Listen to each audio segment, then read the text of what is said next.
हरे कृष्णा श्री शिवाय नमस्तुभ्यम।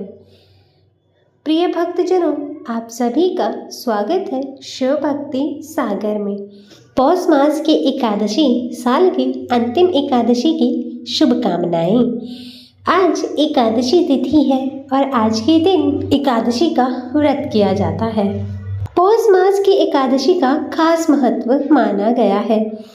मान्यता है कि इस दिन व्रत रखकर भगवान विष्णु की पूजा करने से जीवन के सारे संकट कष्ट समाप्त हो जाते हैं, सुख और समृद्धि में वृद्धि होती है। तो प्रिय भक्तजनों, आज हम इस वीडियो में सफला एकादशी पौष मास की एकादशी की कथा श्रवण करेंगे। आज पौष मास के कृष्ण पक्ष की एकादशी तिथि है और आज की एकादशी को सफला एकादशी के नाम से जाना जाता है। प्रिय भक्तजनों, आज हम इस वीडियो में सफला एकादशी पौष मास के कृष्ण पक्ष के एकादशी की कथा श्रवण करेंगे। तो आप सभी भक्तजन बड़ी ही श्रद्धा और प्रसन्न चित्त मन से कथा को श्रवण कीजिएगा। बोलिए श्री हरि विष्णु भगवान की जय। कथा के अनुसार महाराज युधिष्ठिर ने पूछा, हे जनार्दन, पौष कृष्ण एकादशी का क्या नाम है? उस दिन कौन से देवता का पूजन किया जाता है और उसकी क्या विधि है? कृपया मुझे बताएं। भक्त वत्सल भगवान श्री कृष्ण कहने लगे कि हे धर्मराज, मैं तुम्हारे स्नेह के कारण तुमसे कहता हूँ कि एकादशी के व्रत के अतिरिक्त मैं अधिक से अधिक दक्षिणा पाने वाले यज्ञ से भी प्रसन्न नहीं होता हूँ। अतः इसे अत्यंत भक्ति और श्रद्धा से युक्त होकर करें। हे राजन, द्वादशी युक्त पौष कृष्ण एकादशी का माहात्म्य तुम एकाग्रचित होकर सुनो। इस एकादशी का नाम सफला एकादशी है। इस एकादशी के देवता श्री नारायण हैं। विधि पूर्वक इस व्रत को करना चाहिए। जिस प्रकार नागों में शेष नाग, पक्षियों में गरुड़, सब ग्रहों में चंद्रमा, यज्ञ में अश्वमेध और देवताओं में भगवान विष्णु श्रेष्ठ हैं, उसी तरह सभी व्रतों में एकादशी का व्रत श्रेष्ठ है। जो मनुष्य सदैव एकादशी का व्रत करते हैं वे मुझे परम प्रिय हैं। अब इस व्रत की विधि मैं तुमसे कहता हूँ। पूजा के लिए ऋतु के अनुकूल फल, नारियल, नींबू, नैवेद्य आदि 16 वस्तुओं का संग्रह करें। इस सामग्री से पूजा करने के बाद रात्रि में जागरण करें। इस एकादशी के व्रत के समान यज्ञ, तीर्थ, दान, तप तथा दूसरा कोई व्रत नहीं है। 5000 वर्ष तप करने से जो फल मिलता है उससे भी अधिक सफला एकादशी का व्रत करने से मिलता है। हे राजन, अब आप इस एकादशी की कथा को श्रवण कीजिए। चंपावती नगरी में एक महिष्मान नाम का राजा राज्य करता था। उसके 4 पुत्र थे। उन सब में लुम्पक नाम वाला बड़ा राजपुत्र महापापी था। वह पापी सदा पर स्त्री और वैश्य गमन तथा दूसरे बुरे कर्मों में अपने पिता का धन व्यर्थ किया करता था। सदैव ही देवता, ब्राह्मण, वैष्णवों की निंदा किया करता था। जब राजा को अपने बड़े पुत्र के ऐसे कुकर्मों का पता चला तो उन्होंने उसे अपने राज्य से निकाल दिया। तब वह विचारने लगा कि कहाँ जाऊं और क्या करूं। अंत में उसने चोरी करने का निश्चय किया। दिन में वह वन में रहता और रात्रि को अपने पिता की नगरी में चोरी करता तथा प्रजा को तंग करने और उन्हें मारने का कुकर्म करता। कुछ समय पश्चात सारी नगरी भयभीत हो गई।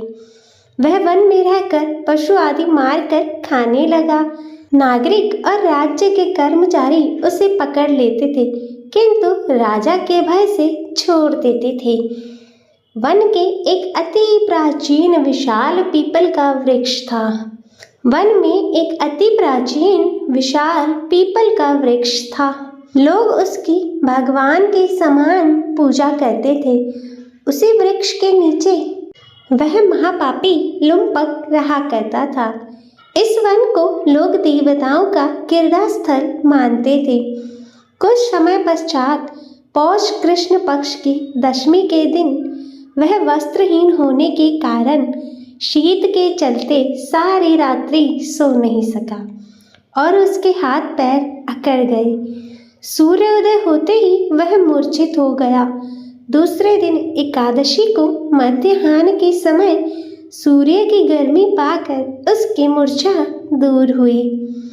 गिरता पड़ता वह भोजन की तलाश में निकला। पशुओं को मारने में वह समर्थ नहीं था, अतः पेड़ों के नीचे गिरे हुए फल उठाकर वापस उसी पीपल वृक्ष के नीचे आ गया। उस समय तक भगवान सूर्य अस्त हो चुके थे।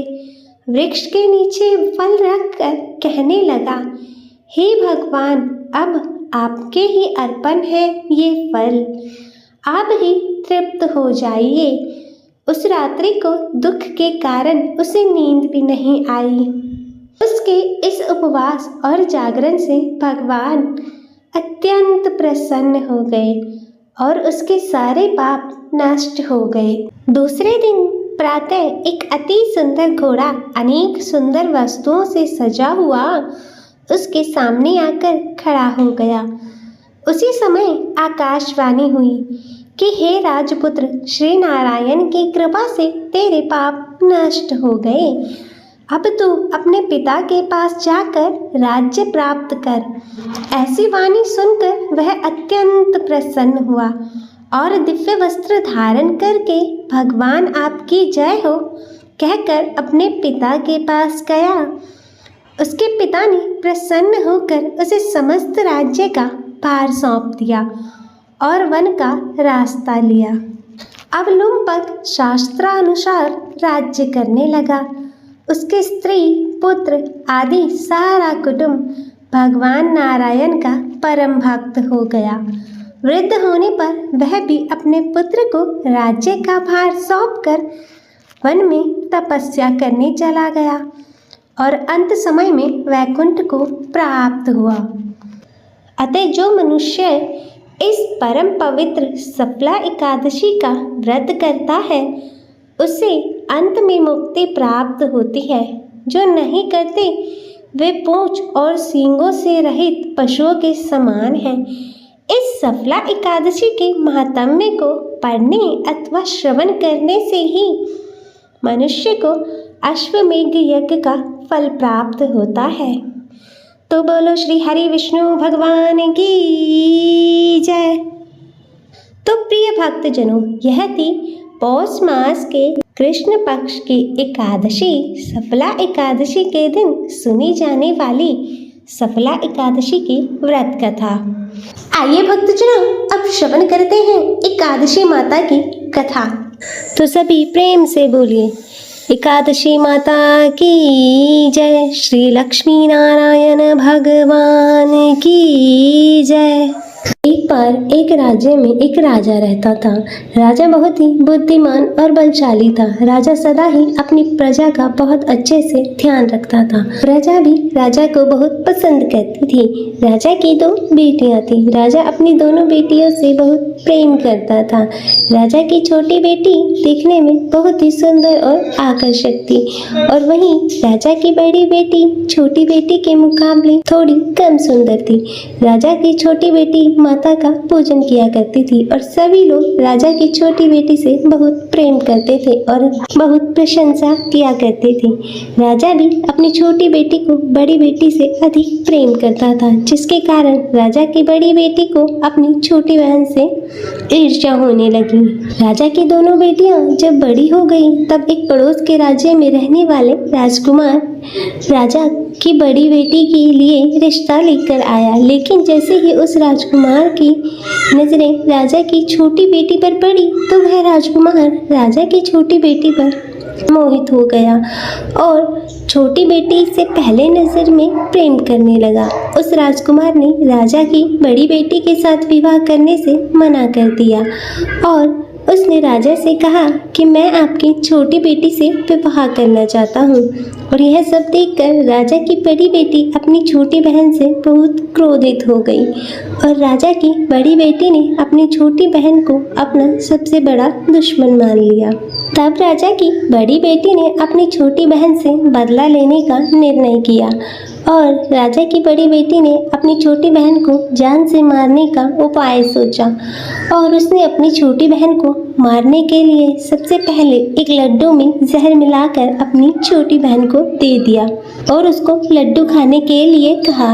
लेकिन लड्डू खाने के बाद भी छोटी बहन को कुछ नहीं हुआ, लेकिन फिर भी बड़ी बहन ने हार नहीं मानी और जब उसकी छोटी बहन रात में कमरे में सो रही थी तब उसने एक मटके में सांप रखकर उसके कमरे में छोड़ दिया, लेकिन सांप भी छोटी बहन का कुछ नहीं कर पाया। जिसके बाद बड़ी बहन ने छोटी बहन से कहा कि चलो हम लोग कुएं में से पानी भरकर ले आते हैं और वह अपनी छोटी बहन को पानी भरने के बहाने से कुएं के पास ले गई और उसने अपनी छोटी बहन को कुएं में धक्का दे दिया। लेकिन छोटी बहन को तब भी कुछ नहीं हुआ क्योंकि हर बार ग्यारस माता उसकी रक्षा कर रही थी। उधर बड़ी बहन अपने प्रयास के बाद भी असफल हो रही थी, जिससे वह बहुत क्रोधित हो गई और उसने फिर अपनी छोटी बहन के पास जाकर प्रश्न किया कि मेरी छोटी बहन, क्या तुमको पता है कि भगवान ने सबकी मृत्यु का एक निश्चित समय पर लिखी हुई है और कैसे तुम्हारी और मेरी मृत्यु हो गई। तब छोटी बहन ने अपनी बड़ी बहन को बताया कि हाँ दीदी, मैं जानती हूँ मेरी मृत्यु कैसे होगी।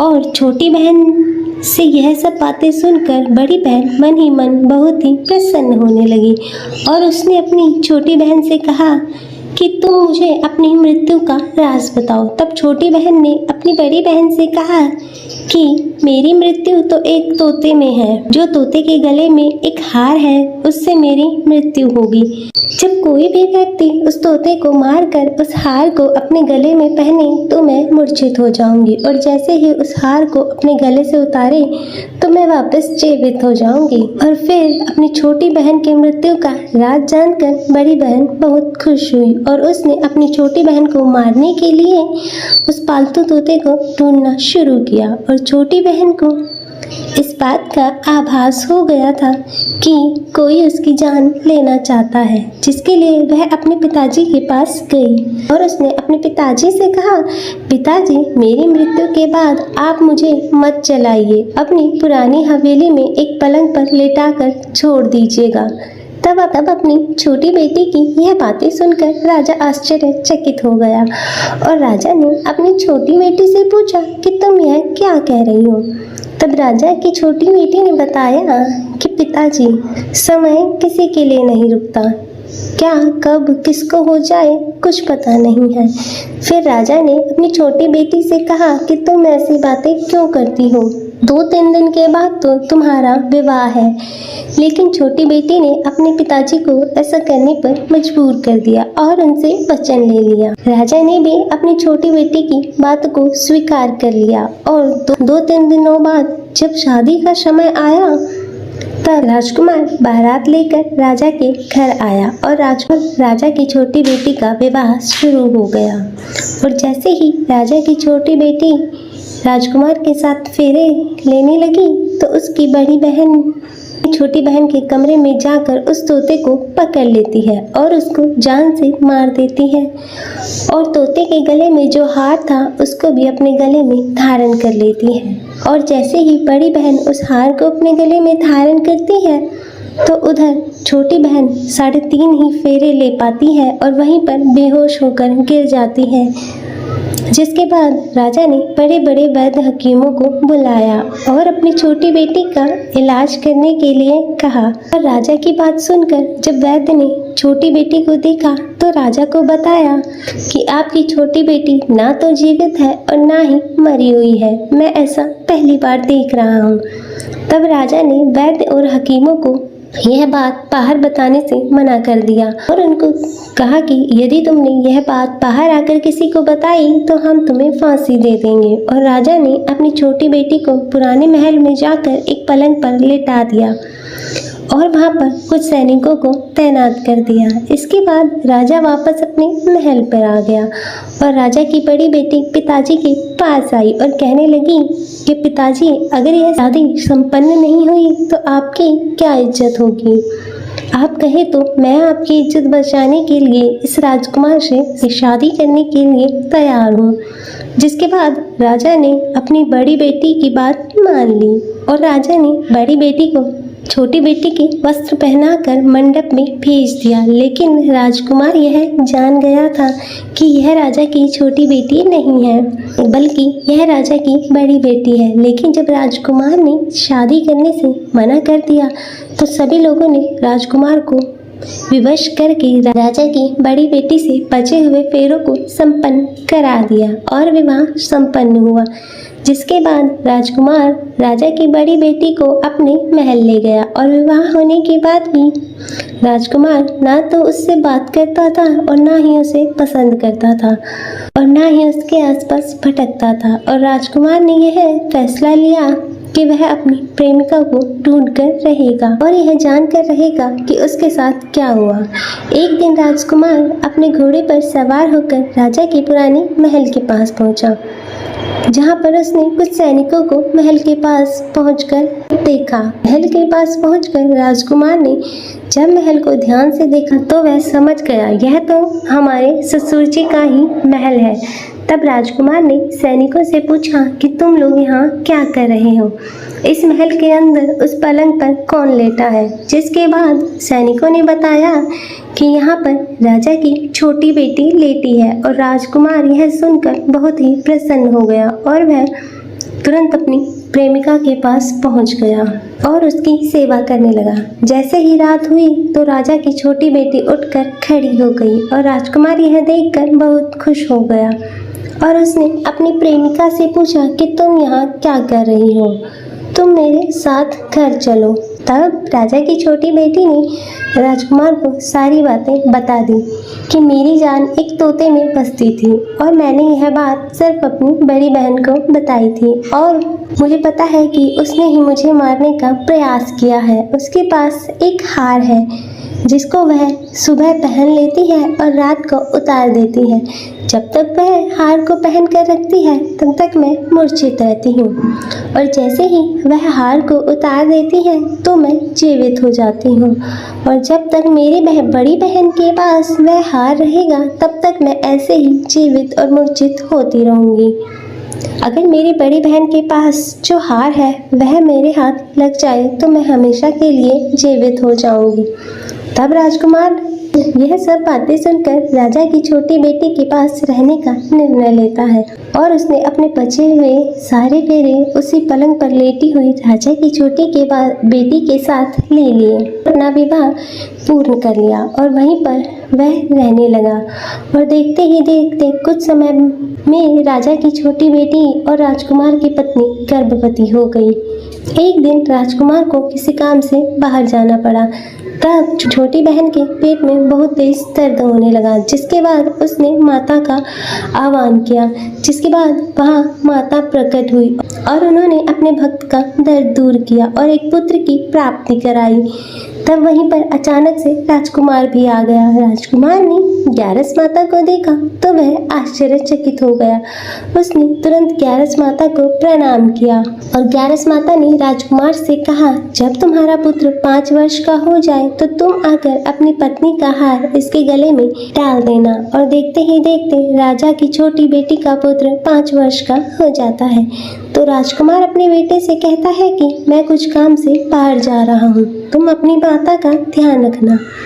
और वह वहाँ से चला जाता है। राजकुमार को बाहर निकलता हुआ बड़ी बहन के सैनिक देख लेते हैं और बड़ी बहन को जाकर सारी बात बता देते हैं। जिसके बाद बड़ी बहन अपनी छोटी बहन के पुत्र को उठवा लेती है और उसको मरवा देती है। छोटी बेटी के पुत्र को के 2 टुकड़े करवा देती है। पहला टुकड़ा चक्के के पास छुपा देती है और दूसरा टुकड़ा अपने पलंग के नीचे रख लेती है। तब 11 माता भिखारी का रूप लेकर आती हैं और एक भिखारी का रूप रखकर बड़ी बहन के पास चली जाती है, जिसके बाद वहाँ पर भिक्षा मांगने लगती हैं। तो बड़ी बहन अपनी नौकरों से कहती है कि जाकर भिक्षा दे दो, लेकिन जैसे ही नौकर 11 माता को भिक्षा देने के लिए आते हैं तो माता उन्हें मना कर देती है और कहती है कि तुम्हारी महारानी से ही भिक्षा लूंगी। जिसके बाद बड़ी बहन स्वयं भिक्षा देने के लिए 11 माता के पास आती है। तब माता एक बिल्ली का रूप लेकर कमरे में चली जाती है। वहाँ पर छोटी बेटी के पुत्र के 2 टुकड़ों को आपस में जोड़ देती है और उसे जीवित कर देती है। फिर वहाँ से उसे ले जाती है। तब राजकुमार अपने बेटे को लेकर अपनी पत्नी के पास जाता है और उससे कहता है, तुम इसका ध्यान रखना। अगर तुम इस बच्चे का अच्छे से ध्यान रखोगी तो मैं तुमसे बात करूंगा। और एक दिन राजकुमार अपने बेटे से कहता है कि तुम अपनी माता से उनके गले का हार मांग लो। पिता की बात मानकर राजकुमार का बेटा अपनी माता जी के पास जाता है और कहता है, माता मुझे तुम्हारा हार चाहिए। यह सुनकर पहले तो बड़ी बहन बहुत क्रोधित होती है, पर उसको याद आता है कि राजकुमार ने कहा था कि मैं इस बच्चे का अच्छे से ध्यान रखूंगी तो वह मुझसे बात करेंगे, जिसके कारण वह उस हार को उस बच्चे को दे देती है और तुरंत हार को ले जाकर वह अपने पिताजी को दे देता है। और तभी राजकुमार अपने बेटे को लेकर वहां से जाने लगता है और अपनी पत्नी से कहता है कि तुम हमारे लिए खाना बनाकर रखना, मैं शाम को आकर तुम्हारे साथ खाना खाऊंगा। और वह अपने बेटे को लेकर वहां से चला जाता है और उसके बाद राजा के पास जाता है और उनको सारी बात बता देता है। तब राजा अपने बेटे की क्रूरता सुनकर बहुत ही क्रोधित होते हैं और अपनी परवरिश को ही दोष देने लगते हैं। राजकुमार को अपनी छोटी बेटी के साथ रहने के लिए आदेश देते हैं और इस प्रकार 11 माता की कृपा से राजकुमार और राजा की छोटी बेटी सुखपूर्वक रहने लगते हैं। अतः हे 11 माता, इस कथा को कहते सुनते हुंकारा भरते सब पर अपनी कृपा बनाए रखना। सभी के जीवन से दुखों को दूर कर उनके जीवन में सुख समृद्धि देना। और तो सभी प्रेम से बोलिए एकादशी माता की जय, श्री लक्ष्मी नारायण भगवान की जय, श्री उमापति शंकर भगवान की जय। तो आइए भक्तजनों शुरू करते हैं भगवान विष्णु की आरती। ओम जय जगदीश हरे, स्वामी जय जगदीश हरे। भक्त जनों के संकट, भक्त जनों के संकट क्षण में दूर करे। स्वामी जय जगदीश हरे। जो ध्यावे फल पावे, दुख बिन से मन का। सुख संपत्ति घर आवे, सुख संपत्ति घर आवे। कष्ट मिटे तन का। ओम जय जगदीश हरे। मात पिता तुम मेरे, शरण गहूँ किसकी। ओ स्वामी शरण गहूँ किसकी। तुम बिन और न दूजा, तुम बिन और न दूजा। आस करूं जिसकी। ओम जय जगदीश हरे। तुम पूरन परमात्मा, तुम अंतर्यामी। पर ब्रह्म परमेश्वर, पर ब्रह्म परमेश्वर। तुम सबके स्वामी। ओम जय जगदीश हरे। तुम करुणा के सागर, तुम पालन करता। ओ स्वामी तुम पालन करता, मैं मूरख कल कामी, मैं मूरख कल कामी, कृपा करो भरता।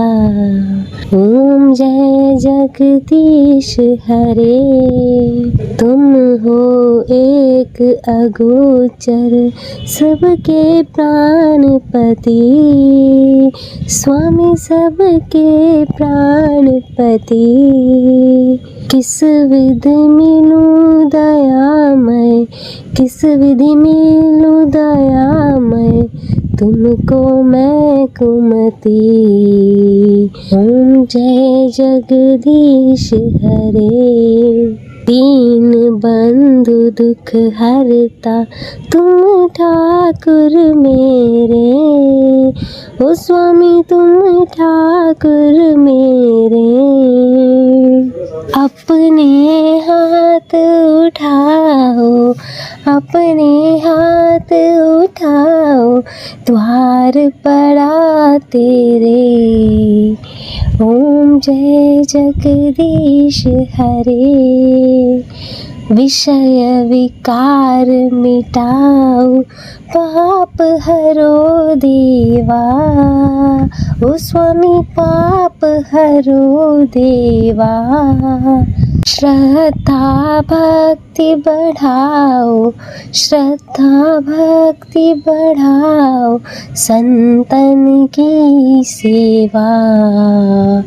ओम जय जगदीश हरे, मन धन और संपत्ति सब कुछ है तेरा, ओ स्वामी सब कुछ है तेरा।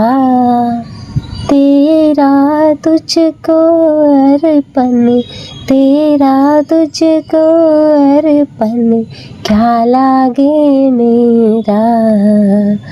ओम जय जगदीश हरे, जगदीश्वर जी की आरती जो कोई नर गावे, कहत शिवानंद स्वामी, कहत शिवानंद स्वामी, मनवांछित फल पावे। ओम जय जगदीश हरे, ओ स्वामी जय जगदीश हरे।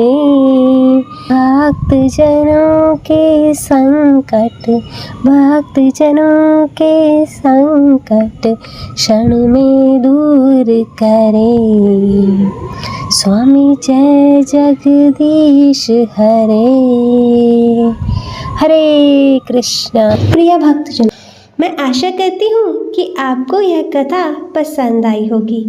वीडियो अच्छी लगे तो इसे लाइक करें, शेयर करें और कमेंट में जय श्री हरि विष्णु भगवान लिखना ना भूलें।